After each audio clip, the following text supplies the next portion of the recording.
এই পরোটা খাওয়ার পর মুখে স্বাদ লেগে থাকবে। জীবনে তো অনেক ধরনের পরোটা খেয়েছেন, কিন্তু টমেটো দিয়ে তৈরি পরোটা কি কখনো খেয়েছেন? টক ঝাল মিষ্টি সমন্বয়ে প্রত্যেকটি পরোটা এতটা সুস্বাদু হয় যে খাবে সেই জানতে চাইবে কিভাবে তৈরি করেছেন। এবং প্রত্যেকটি পরোটা এতটাই সফট হবে যে আপনার হাতে নেওয়ার সাথে সাথে পরোটা ছিঁড়ে যাওয়ার মতন উপরম হবে।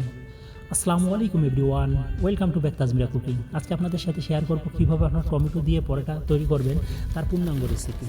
এই রেসিপির জন্য আমি প্রথমে একটি প্যানে 6টি টমেটো নিয়েছি। তারপর সামান্য পরিমাণ লবণ দিয়ে টমেটোটা সিদ্ধ করে নিয়েছি। আপনার পরিবারের সদস্য সংখ্যা যদি কম এবং বেশি হয়ে থাকে সেক্ষেত্রে আপনি টমেটোর পরিমাণ কম বেশি করবেন। আমার পরিবারের সদস্য সংখ্যা সামান্য একটু বেশি, সেক্ষেত্রে আমি 6টা টমেটো সিদ্ধ করে নিয়েছি। টমেটো সিদ্ধ হয়ে গেলে একটু ঠান্ডা করে নিয়েছি, ঠান্ডা করে নিয়ে আমি ব্লেন্ডার করে নিয়েছি।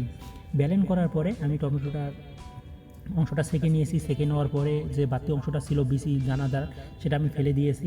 শুধুমাত্র টমেটোর পানিটা নিয়েছি। পানিটা নেওয়ার পরে সেটা অ্যাড করেছি 1 চা চামচ চিনি, পরিমাণ মতন লবণ, একটা ডিম এবং সামান্য পরিমাণ খাবার সোডা। এবার এই উপকরণ কটা আমি ভালোভাবে ফেটে নিব।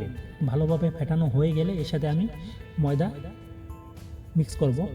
এখানে আপনারা প্রথমে অতিরিক্ত ময়দা দিতে যাবেন না, আপনার পরিমাণ মতো ময়দা দিন। যদি ডোটা নরম হয় সেক্ষেত্রে আরেকটু ময়দা দিন, কিন্তু অতিরিক্ত ময়দা দিয়ে ডোটাকে অতিরিক্ত শক্ত করবেন না, সেক্ষেত্রে আপনার পরোটা ভালো হবে না।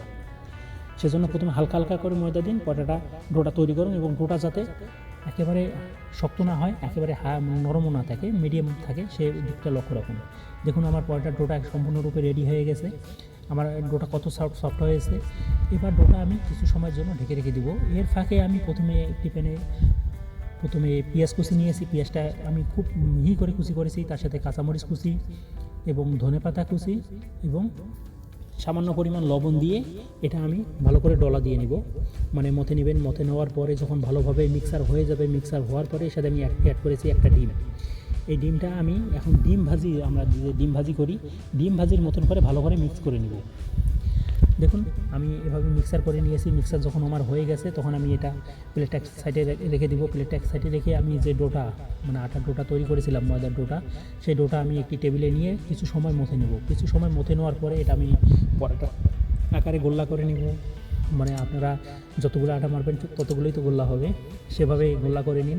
আমি এভাবে সবগুলো গোল্লা করা হয়ে গেছে। গোল্লা করা হওয়ার পরে যেখানে আমি বেলবো সেখানে আমি প্রথমে হালকা হাতের সাহায্যে একটু তেল মিক্সার করে নিয়েছি।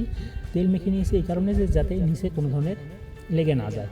তারপর আমি এটা পরোটার মানে রুটি আকৃতিতে বেলে নিয়েছি। বেলে নেওয়ার পরে এর প্রতিটা অংশে আমি প্রথমে তেল ব্রাশ করে নিয়েছি। আপনারা অবশ্যই তেল ব্রাশ করে নেবেন। তেল ব্রাশ করে নেওয়ার পরে ময়দা ছিটিয়ে দিবেন। ময়দা ছিটিয়ে দিয়ে আবার ব্রাশ করে নেবেন।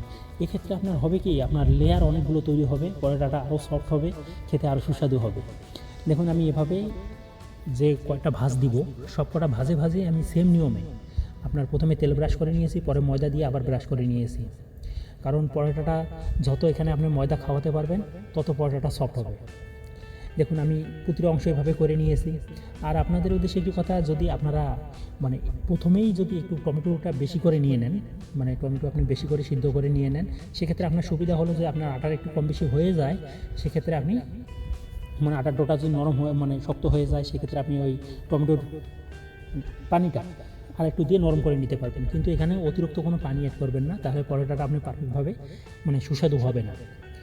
এভাবে যখন আমার সবগুলো মানে পরোটা রেডি হয়ে গেছে, রেডি হওয়ার পরে আমি পরোটাটা বেলে নিয়েছি। দেখুন বেলার ক্ষেত্রে আমি চতুর্থ সাইড সমান করার চেষ্টা করেছি। আপনারা পরোটার অবশ্যই চতুর্থ সাইড যদি সমান হয়, পরোটা দেখতে এমনি অটোমেটিকলি ভালো লাগে। আর যে জিনিস দেখতে ভালো লাগে সে জিনিস খেতেও ভালো লাগবে। দেখুন আমার পরোটাটা বেলা হয়ে গেছে। পরোটাটা কতটুকু পাতলা করে বেলেছি আপনারা দেখলেই বুঝতে পারবেন। আমি আপনাদের সুবিধার্থে দেখাইতেছি কতটুকু পাতলা করে বেলেছি। এভাবে যখন বেলা হয়ে গেছে, আমি প্রথমে চুলায় একটি প্যান বসিয়ে নিয়েছি এবং প্যানে আমি হালকা পরিমাণ তেল দিয়েছি। এখানে অতিরিক্ত তেল দিবেন না। যদি অতিরিক্ত তেল দেন পরোটাটা মুসমুসে হবে কিন্তু সফট হবে না, সেক্ষেত্রে আপনার খেতে অতটা হয়তো বা সুস্বাদু হবে না। সেই জন্য অল্প পরিমাণ তেল দিয়ে আমি তেলটা যখন এই ফাঁকে গরম হইতেছে, এর ফাঁকে আমি এই পরোটাটা এই যে আমি ডিমের ডোটা তৈরি করেছি, ডিম ভাজির ডোটা, সেই ডোয়ে চুবিয়ে নিয়েছি ভালোভাবে। চুবিয়ে নিয়ে আমি চুলার হিটটা অবশ্যই পরোটা ভাজার ক্ষেত্রে একটা জিনিস লক্ষ্য রাখবেন, চুলার হিট যাতে বেশি থাকে। চুলার হিট কমে পরোটা ভাজলে পরোটা শক্ত হয়ে যায়। চুলার হিট বেশি দিয়ে আপনি পরোটাটা ভেজে নিন। দেখুন এই পরোটাগুলোর কালারগুলো এতটা সুস্বাদু হয় এবং মানে কালারগুলো দেখতে এত সুন্দর হয় বা খেতে এত সুস্বাদু হয়, যা মানে আপনি তৈরি করে খেলেই বুঝতে পারবেন। এভাবে আমি প্রথমবার যখন উল্টে নিয়েছি, উল্টে নেওয়ার পরে আমি ডিমের প্রলেপটা মানে যে ডিম ভাজি যে ডোটা তৈরি করেছি সেই ডোটা উপরে ছিটিয়েছি, দিয়েছি। দেওয়ার পরে আমি পরোটা এপিট ওপিট করে বারবার মানে এই পরোটা ভাজার সময় একটু লক্ষ্য রাখবেন, পরোটাটা ঘন ঘন উল্টাবেন। এখানে বেশিক্ষণ রাখবেন না, তাহলে নিচে একটা পোড়া লাগে যাওয়ার ভয় থেকে যাবে, যেহেতু ডিম আছে। আর ডিম পোড়া গেলে সেই ডিমের কালারটা দেখতে একেবারে বিশ্রী হয়ে যায়। সেক্ষেত্রে আপনার ঘন ঘন উল্টানোর চেষ্টা করবেন এবং চুলার হিটটা একটু বেশি পরিমাণে রাখবেন, যাতে আপনার পরোটাটা খুব সুন্দর হবে। দেখুন কত সুন্দর কালার হয়েছে আমার পরোটা। এভাবে আমি সবগুলো পরোটা ভেজে নিয়েছি, আর পরোটাগুলো দেখলেই খেতে খেতে ইচ্ছা করতেছে। সো ভিউয়ার্স, আপনাদের উদ্দেশ্যে একটি কথা, যদি আমার ভিডিওটি ভালো লেগে থাকে অবশ্যই লাইক কমেন্ট সাবস্ক্রাইব করার জন্য বিশেষ অনুরোধ রইল। আর যদি ফেসবুক থেকে দেখে থাকেন অবশ্যই লাইক কমেন্ট শেয়ার এবং ফলো করার জন্য বিশেষ অনুরোধ রইল। আর এই ভিডিও সম্বন্ধে আপনাদের যদি কোনো ধরনের মন্তব্য থেকে থাকে অবশ্যই আমার কমেন্ট বক্সে কমেন্ট করবেন, আমি তার রিপ্লাই দেওয়ার চেষ্টা করব। আর আপনারা যদি অন্য কোনো ধরনের রেসিপি নিয়ে ভিডিও দেখতে চান তাও কমেন্ট বক্সে কমেন্ট করবেন, আমি সেই ধরনের ভিডিও নিয়ে মানে রেসিপি নিয়ে আপনাদের সামনে উপস্থাপন করবো ইনশাআল্লাহ। দেখা হবে আরও সুন্দর কোনো রেসিপি নিয়ে। সে পর্যন্ত আল্লাহ হাফেজ, আসসালামু আলাইকুম।